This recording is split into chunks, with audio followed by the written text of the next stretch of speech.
Менігі экспромт Абылайханға қазақтың қатыны өр, еркегірі, өмірдің өкіндірер келтелігі. Террассада теңселіп жыр оқыды, жайықтың Абылайдай тентек ұлы.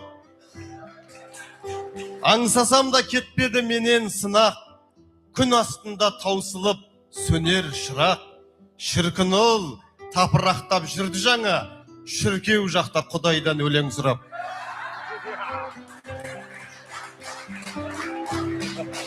Қатар-қатар жүреді қырт пен күнә, қабыл болса болады жұрт пен дұға.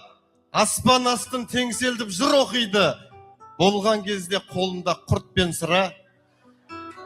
Құрты да жоқ, қолында сырасы да, періштеден жүреді жын асыра. Осы балам адам боп кетсе деген, анасының қосылам дұғасына.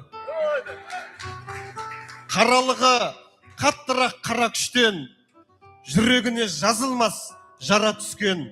Анасы ұл таптым деп қалжа жесе, баласы ақынмын деп шарап ішкен. Тайпақта туылғанда сол бір жылы, болды ма, болмады ма ел бірлігі. Абошты адам қылған адалдығы, ақын қылған өлеңнің мөлдірлігі. Қайғырма, қан жылама, мұңаймада, бір өлең жаз, өлмейтін мың ойлана.